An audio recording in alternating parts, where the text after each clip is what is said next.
ಅದು ಹೆಸರಿಗೆ ಮಾತ್ರ ಮನೆ. ಒಡೆದ ಸಿಮೆಂಟ್ ಶೀಟ್ಗಳ ಮುರುಕಲು ಚಾವಣಿ. ಮಳೆ ಬಂದ್ರೆ ನೀರೆಲ್ಲ ಒಳಗೆ. ಮಲಗೋಕೆ ಅಲ್ಲ, ಕುಳಿತುಕೊಳ್ಳುವುದಕ್ಕೂ ಅಂಗೈಯಗಲ ಜಾಗ ಇಲ್ಲ. ಮುಚ್ಚುವುದಕ್ಕೆ ಬಾಗಿಲು ಇಲ್ಲ. ಸುತ್ತಲೂ ತೆರೆದುಕೊಂಡ ಮನೆಯೇ ಅನ್ನಿಸದ ಮನೆ ಇದು. ಯಲಬುರ್ಗಾ ತಾಲೂಕಿನ ಹಿರೇಅರಳಲ್ಲಿ ಗ್ರಾಮದಲ್ಲಿ ಕಂಡುಬಂದ ದೃಶ್ಯವಿದು. ಪರಿಶಿಷ್ಟ ಜಾತಿಗೆ ಸೇರಿದ ಶಾಂತಮ್ಮ ಗಿಡ್ಡ ಹನುಮಪ್ಪ ಭಜಂತ್ರಿ ಈ ಮುರುಕಲು ಮನೆಯಲ್ಲಿ ವಾಸಿಸುತ್ತಿದ್ದಾರೆ. ಗೇಣು ಹೊಲ ಇಲ್ಲ. ತೀರಿಕೊಂಡ ಗಂಡ, ಚಿಕ್ಕ ಪುತ್ರನೊಂದಿಗೆ ವಾಸ. ನಿತ್ಯ ದುಡಿದ್ರೆ ಊಟ, ಅನಾರೋಗ್ಯದಿಂದ ಮಲಗಿದ್ರೆ ಹೊಟ್ಟೆಗೆ ಒದ್ದೆ ಬಟ್ಟೆ. ಇನ್ನು ಮನೆ ಸುತ್ತಲಿನ ಜಾಗ ಊರಿನ ಜನರ ಬಯಲು ಶೌಚಾಲಯ. ಇಡೀ ಊರಿನ ಕೊಳಚೆ ಬಂದು ನಿಲ್ಲುವುದು ಇವರ ಮನೆ ಮುಂದೆಯೇ. ಇಂತಹ ಅಸಹನೀಯ ವಾತಾವರಣದಲ್ಲಿ ಬಡ ಮಹಿಳೆ ಚಿಕ್ಕ ಮಗನೊಂದಿಗೆ ಅಭದ್ರತೆಯ ನೆರಳಲ್ಲಿ ಬದುಕು ಸವೆಸುತ್ತಿದ್ದಾರೆ. ಭದ್ರತೆಯ ನೆರಳಲ್ಲಿ ಕಾಲ ಕಳೆಯಬೇಕೆಂದರೆ ಅದರಿಂದಲೂ ವಂಚಿತ.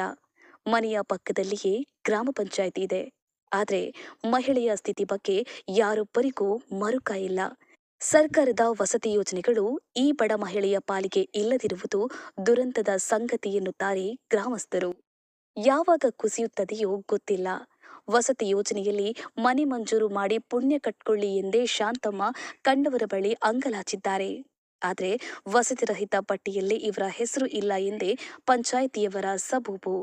ಆದರೆ ಇದೇ ಗ್ರಾಮದಲ್ಲಿನ ಕೆಲ ವ್ಯಕ್ತಿಗಳು ಮನೆ ಇದ್ರೂ 2-3 ಬಾರಿ ವಸತಿ ಯೋಜನೆ ಫಲಾನುಭವಿಗಳಾಗಿರುವ ಬಗ್ಗೆ ದೂರುಗಳಿವೆ. ಆದರೆ ದಯನೀಯ ಸ್ಥಿತಿಯಲ್ಲಿರುವ ಶಾಂತಮ್ಮಗೆ ಮಾತ್ರ ಅಂತಹ ಭಾಗ್ಯ ಇಲ್ಲ ಎನ್ನಲಾಗ್ತಾ ಇದೆ. ಹೀಗಾಗಿ ಸಮಾಜದಲ್ಲಿನ ದಾನಿಗಳು ಮುಂದೆ ಬಂದು ಅಸಹಾಯಕರಾಗಿರುವ ತಾಯಿ ಮಗನಿಗೆ ನೆರವಾಗಬೇಕಿದೆ. ಅರಮನೆಯಲ್ಲ, ಬದಲಾಗಿ ಸುಸಜ್ಜಿತವಾದ ಸಣ್ಣ ಮನೆಯನ್ನ ಪುಟ್ಟ ಮಗನಿಗೆ, ಅಶಕ್ತ ತಾಯಿಗೆ ನಿರ್ಮಿಸಿಕೊಡಬೇಕಾಗಿ ನಮ್ಮ ಕಳಕಳಿ.